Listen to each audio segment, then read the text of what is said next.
अस्सलाम वालेकुम students. Last time जो हमने लेक्चर डिस्कस किया था वो था एडिशन ऑफ अमोनिया डेरिवेटिव। हमने मैकेनिज्म देखा था कि अमोनिया डेरिवेटिव कैसे कैटेलाइज मैकेनिज्म होता है और वो किन स्टेप्स में कंप्लीट होते हैं। आज हम लोग एडिशन ऑफ अल्कोहल स्टडी करेंगे। नेक्स्ट रिएक्शन आज हमारा अल्डिहाइड्स जो हैं जब अल्कोहल के साथ कंबाइन होते हैं तो वो किस कंडीशन में कंबाइन होते हैं, ड्राई HCl के प्रेजेंस में, और जो प्रोडक्ट बनते हैं उनको हम एसिटास कहते हैं। अल्कोहल्स का और HCl का दोनों का ड्राई होना लाजमी शर्त है।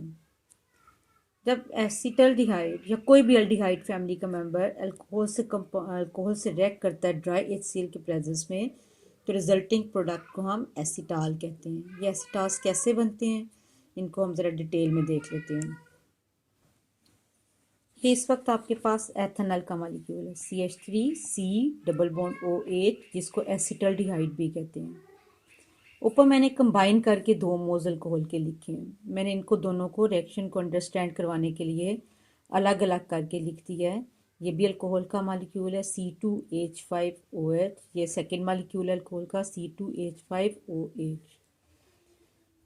कार्बनिल कंपाउंड से ऑक्सीजन एक्सपेल होगा और अल्कोहल से दोनों हाइड्रोजन, वाटर अलग हो गया। बाकी इस कार्बन में ऑक्सीजन निकलने के बाद दो वैलेंसेस खाली हैं।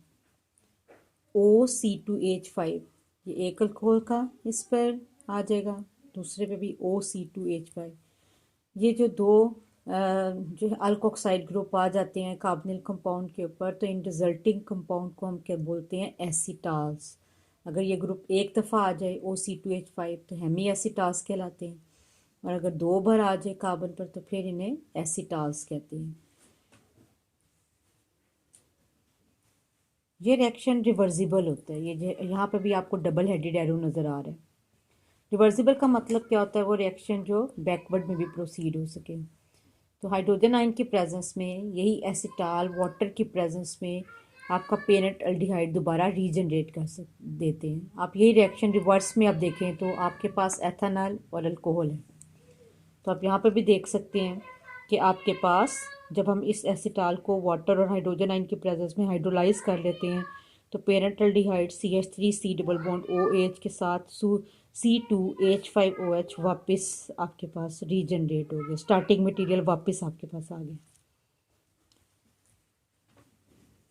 अब हम नए आर्टिकल की तरफ मूव करेंगे। एसिड कैटलाइज रिएक्शंस हमारे सारे कंप्लीट हो गए। अब हम 12.5.2 आर्टिकल की तरफ आएंगे जो है रिडक्शन रिएक्शन।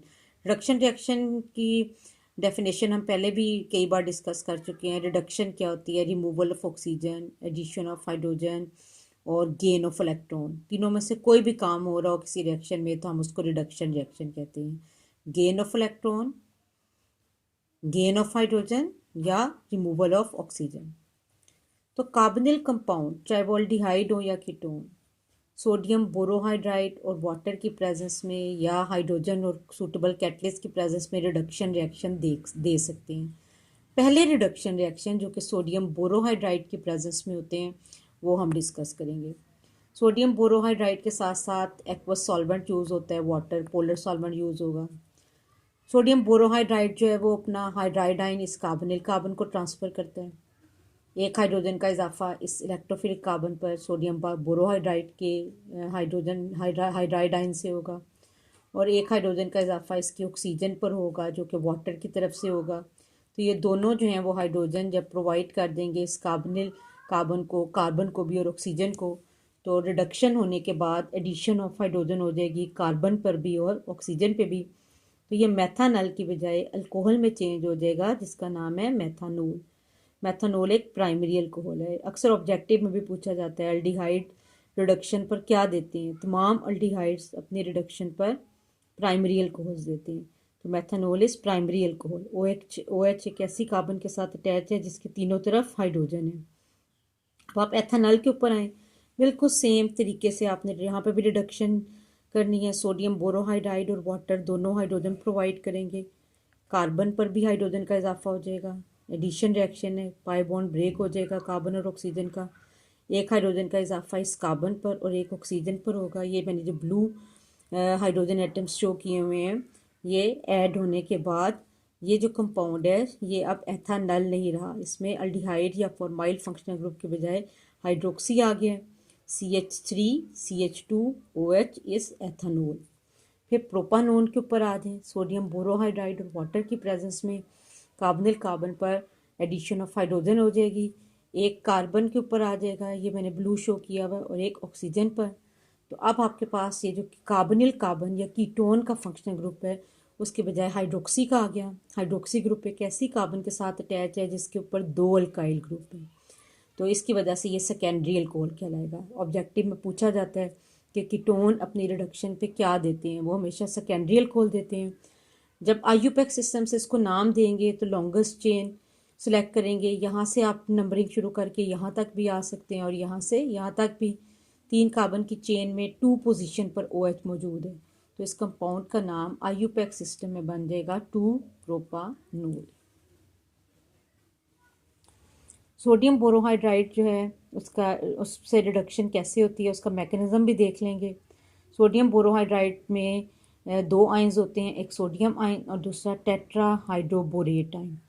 टेट्राहाइड्रोबोरेट आयन वो एक्ट करता है as a source of hydride ion. Hydride ion एक नेगेटिवली चार्ज आयन है, न्यूक्लियोफाइल है। ये कार्बन के ऊपर जब इलेक्ट्रोफिलिक कार्बन को अप्रोच करके नया बॉन्ड बनाएगा तो कार्बन और ऑक्सीजन का पाई बॉन्ड ब्रेक होने के बाद ऑक्सीजन के ऊपर आ जाएगा नेगेटिव चार्ज। इस कार्बन पर एक हाइड्रोजन तो पहले ही था, दूसरा हाइड्राइड आयन ट्रांसफर होने के बाद 2 हो गए।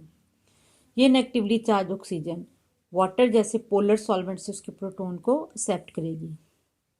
मैं ऊपर आपको पहले भी बता चुकी हूँ कि सोडियम बोरोहाइड्राइड के साथ वाटर भी इन्वॉल्व होगा।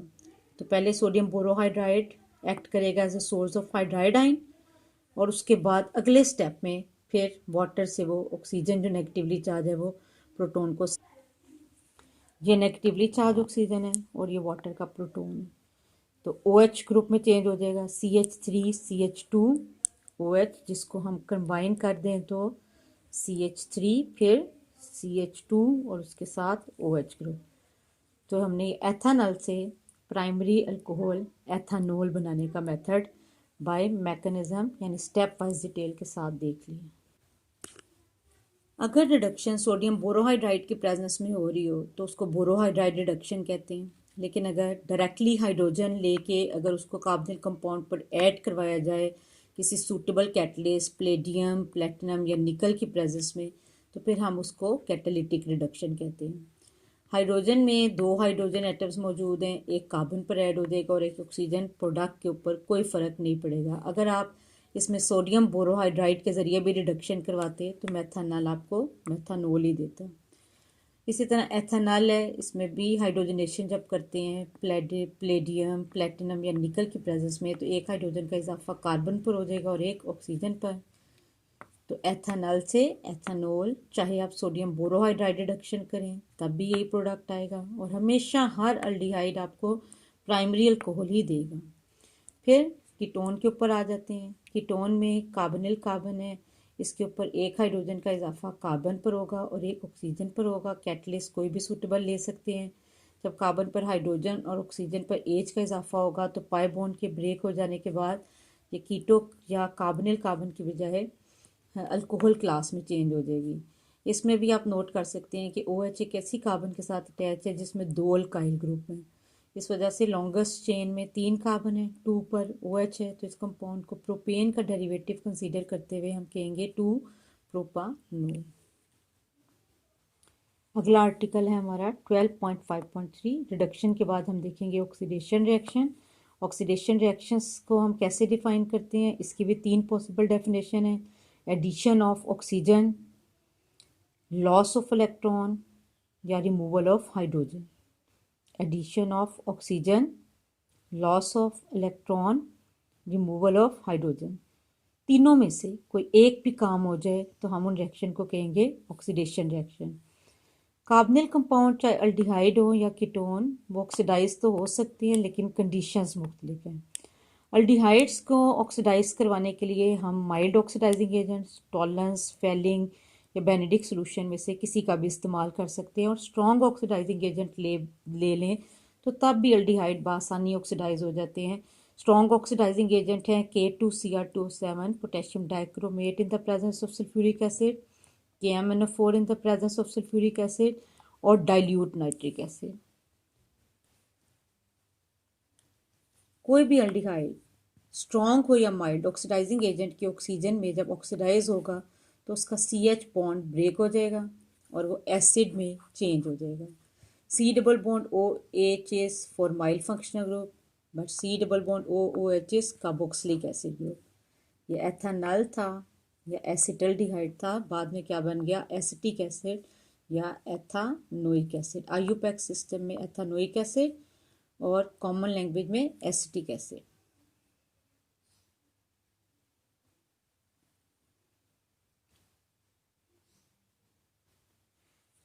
लेकिन अगर हम कीटोन्स की ऑक्सीडेशन की बात करें तो सिर्फ और सिर्फ पावरफुल या स्ट्रॉन्ग ऑक्सीडाइजिंग एजेंट्स ही इनको ऑक्सीडाइज कर सकते हैं। एक्चुअली डिफरेंस क्या है, अल्डिहाइड जब भी ऑक्सीडाइज होंगे तो CH बॉन्ड ब्रेक होता है और OH में चेंज हो जाता है, जबकि कीटोन्स जो हैं उनके अंदर जब भी ऑक्सीडेशन होती है तो उसमें कौन सा बॉन्ड ब्रेक होता है, CC बॉन्ड। ये ज़्यादा स्ट्रॉन्ग बॉन्ड है, इसको ब्रेक करने के लिए हमें माइल्ड नहीं सिर्फ और सिर्फ स्ट्रॉन्ग ऑक्सीडाइजिंग एजेंट चाहिए होते हैं। तो बेसिक फ़र्क दोनों में क्या आ गया कि एल्डिहाइड में CH बॉन्ड आसानी से ब्रेक हो जाता है, माइल्ड हो या स्ट्रॉन्ग ऑक्सीडाइजिंग एजेंट दोनों उसको ऑक्सीडाइज कर सकते हैं, मगर कीटोन को सिर्फ और सिर्फ CC बॉन्ड ब्रेकिंग के लिए स्ट्रॉन्ग ऑक्सीडाइजिंग एजेंट की ज़रूरत है।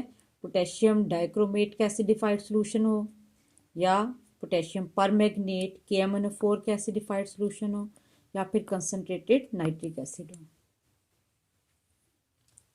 ये आपके पास डाइमिथाइल कीटोन है, सिमेट्रिकल कीटोन है, इसमें कार्बोनेट कार्बन के दोनों तरफ एक जैसे अल्काइल ग्रुप है, चेन लेंथ कार्बन की बराबर है। अगर हम K2Cr2O7 और H2SO4 जैसा स्ट्रॉन्ग ऑक्सीडाइजिंग एजेंट लेंगे तो ये ऑक्सीडाइज होगा, अदरवाइज ये नहीं होगा। तो इसकी प्रेजेंस में ये CC बॉन्ड ब्रेक हो जाएगा, आपके पास ये जो पोर्शन है ये अलग से एक एसिड फॉर्म करेगा CH3C डबल बॉन्ड हो, और दूसरी तरफ ये जो मिथाइल ग्रुप है जिसमें एक कार्बन बची है ये भी आपको एक अलग एसिड देगा। तो C डबल बॉन्ड O तो जो ऑक्सीजन का इजाफा है वो तो इस ऑक्सीडाइजिंग एजेंट से हो रहा है, हाइड्रोजन कहाँ से आएगी, CH3 ग्रुप से। ये जो बाकी CH3 ग्रुप है इसमें दो जो हाइड्रोजन है ये बाकी रह जाएंगी क्योंकि फॉर्मिक एसिड के फॉर्म में रिलीज होगा HC डबल बॉन्ड OOH। तो एक तरफ आपके पास दो कार्बन वाला एसिड बना और दूसरी तरफ आपके पास एक कार्बन वाला एसिड बना। ऑक्सीजन प्रोवाइड करेगा ऑक्सीडाइजिंग एजेंट, और इस एसिड में भी जो हाइड्रोजन जा रही है और इसमें भी वो इसी मिथाइल ग्रुप से जा रही है। अब हम अनसिमेट्रिकल कीटोन की ऑक्सीडेशन देख लेते हैं। एक तरफ मिथाइल ग्रुप है और एक तरफ इथाइल ग्रुप है, इथाइल मिथाइल कीटोन है। अगर हम इसको ऑक्सीडाइज कर लें K2Cr2O7 और H2SO4 की प्रेजेंस में तो CC बॉन्ड ब्रेक हो जाएगा। आपने ये वाला CC बॉन्ड ब्रेक नहीं करना, प्रेफरेबली वो वाला CC बॉन्ड ब्रेक होता है जिसके अंदर हाइड्रोजन की तादाद कम हो। तो इस तरफ वाले अल्काइल ग्रुप में हाइड्रोजन की तादाद ज़्यादा है, इस वाले अल्काइल ग्रुप में हाइड्रोजन की तादाद कम है। यहाँ तो कोई प्रॉब्लम नहीं है, जिस भी बॉन्ड को ब्रेक करेंगे दोनों तरफ इक्वल पार्ट्स आपके पास आ रहे हैं। लेकिन यहाँ पर आपने बड़ा ध्यान करना है, अनसिमेट्रिकल कीटोन में उस साइड से आप ब्रेक करेंगे जो कि कम हाइड्रोजन हो, जिस कार्बन के पास कम हाइड्रोजन हो। तो आपके पास देखें कि अगर आप इस फ्रेगमेंट को देख लें तो ये दो कार्बन वाला फ्रेगमेंट है, और इस ब्रोकन लाइन के दूसरी तरफ भी देख लें तो ये दो कार्बन वाला फ्रेगमेंट है। दोनों एसिड एक ही लेंथ के बनेंगे, CH3C double bond OOH acetic acid. इस तरफ भी जो है दो ही कार्बन वाला एसिड बनेगा, CH3C डबल बॉन्ड OH। ये जो हाइड्रोजन आ रहा है इस एसिड में वो इसी वाले अल्काइल ग्रुप से आएगा यहाँ से। तो उसमें CH3 के बाद इस कार्बन के साथ खाली एक हाइड्रोजन रह जाएगी, बाकी जो एक हाइड्रोजन होगी वो इस वाले फ्रेगमेंट में जाएगी, CH3C double bond OOH, CH3C double bond OH। तो आपने देखा चाहे कीटोन सिमेट्रिकल हो या अनसिमेट्रिकल, CC बॉन्ड ब्रेक होता है, और CC बॉन्ड को ब्रेक करने के लिए माइल्ड नहीं स्ट्रॉन्ग ऑक्सीडाइजिंग एजेंट की ज़रूरत होती है, जैसे कि K2Cr2O7 और H2SO4, KMnO4 और H2SO4 या कंसनट्रेटेड नाइट्रिक एसिड।